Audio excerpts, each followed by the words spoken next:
Okay, we're making this little movie for our best customer, Karen Stevens, to document the building of the Noah's Ark toy box.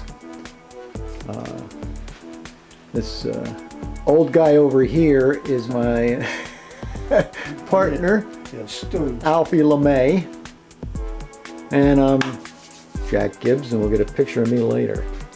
What we want to do, we decided to make this Noah's Ark toy box, and we didn't quite know what we were getting into.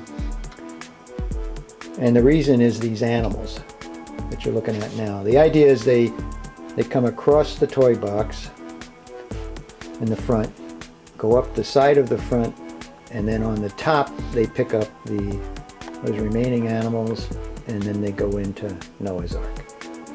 This process that we use to make the animals is called intarsia, which is Latin for you got to be mad to do this way.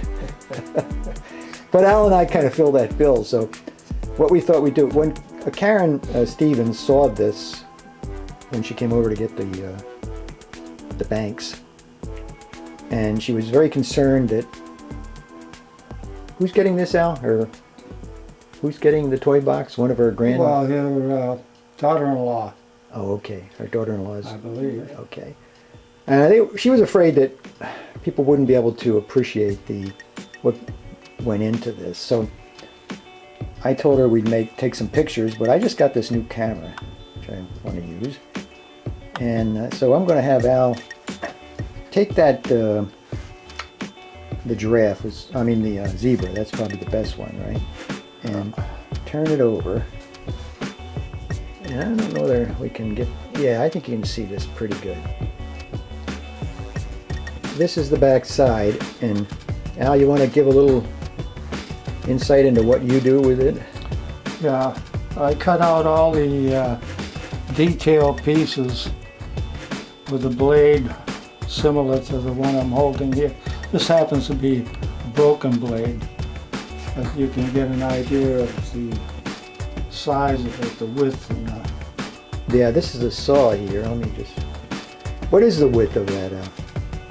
This is 20 thousandths by 8 thousandths. 20 by 8? Yeah. Oh my gosh. And I think it's 20 teeth to the inch. Now Al cuts all these pieces out, and then he sends them over to me. And what I do, just sand them lightly and then kind of break the edges.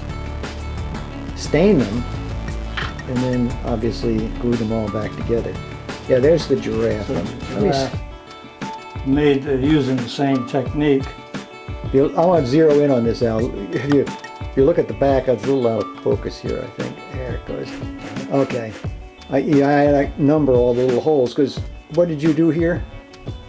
Oh, first I had to drill a hole into the wood so I could get this tiny blade to get started. And then I cut out the detail features. So these two animals are representative of the entire group, but they're a little more detailed than some of the other pieces. Pick up the little muskrat there. What do you call it? No, this guy here. This guy here had very small detail pieces, such as the nose and the mouth. Very tiny, as you can see. Oh, and then that triple decker there. This triple decker, this is all cut out of one piece of wood. You can see how we joined everything together.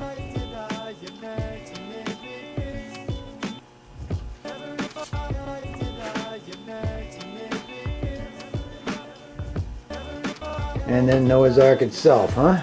And Noah's Ark itself.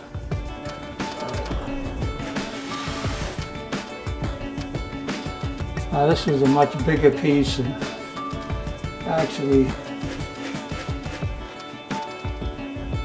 it was a little easier to make than some of the smaller animals.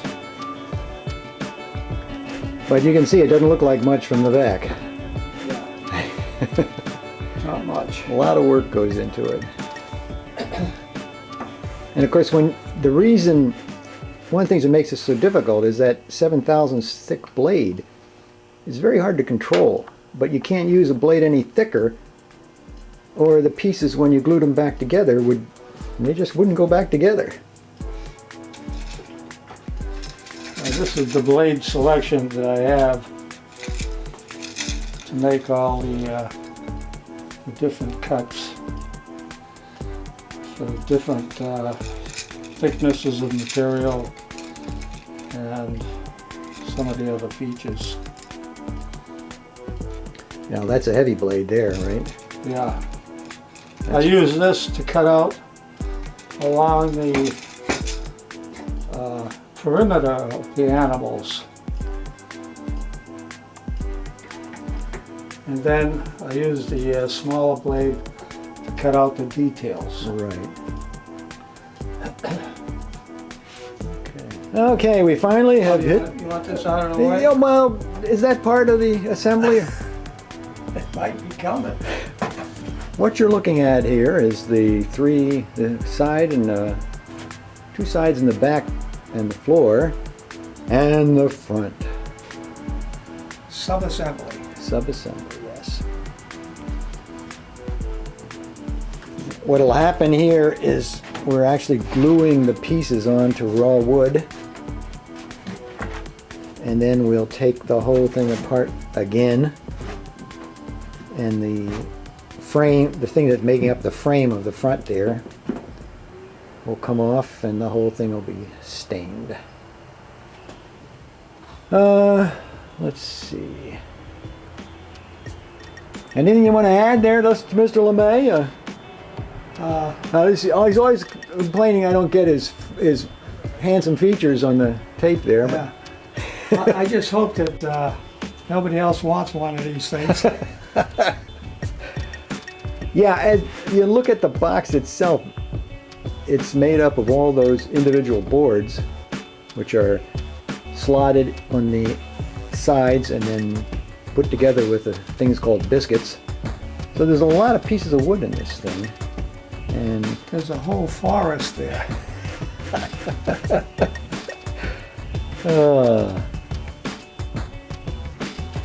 This is the best part, though. This is where we actually start putting it together. So I'll take some pictures of this, and then when we take all the pieces apart and start staining it, I'll get a picture of that. We finished up today with the staining of the sides.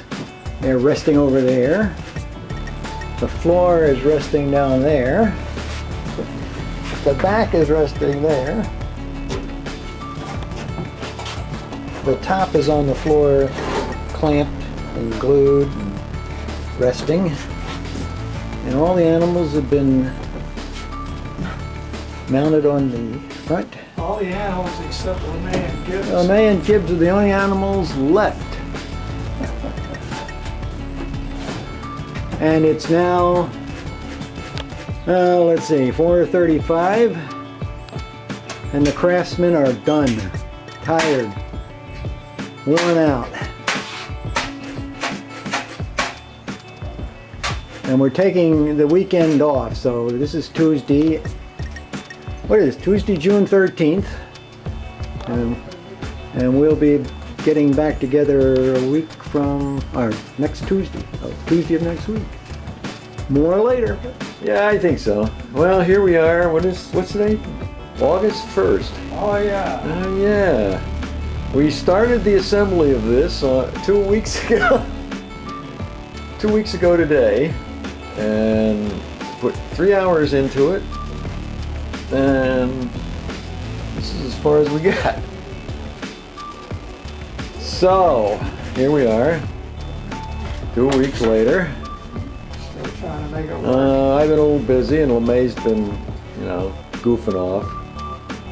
So now we're going to get back to work in earnest. And we'll see what it looks like at the end of today. Right? Sounds good. Okay, well here we are at, what time is it? 3 minutes after 4 of the second assembly session. And as you can see, it's got its wheels.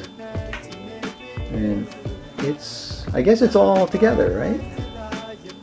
Except for the top. Except for the top, and the wheels have got the reason they have those things sticking out from one side is they're on there temporarily. We'll pop them off, varnish them, and make them beautiful. Let's put the top on and just add that to this picture. We put the top on. I'm standing on top of a stool, about ready to fall on my head. Let's see.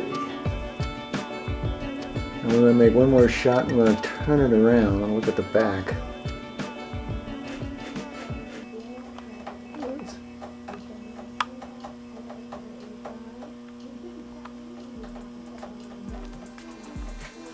What's that? Oh yeah, that'll work fine. Well, this is the back of the toy box. And we just tried out the hinges and we have a little bit of a problem, so that'll be our next session.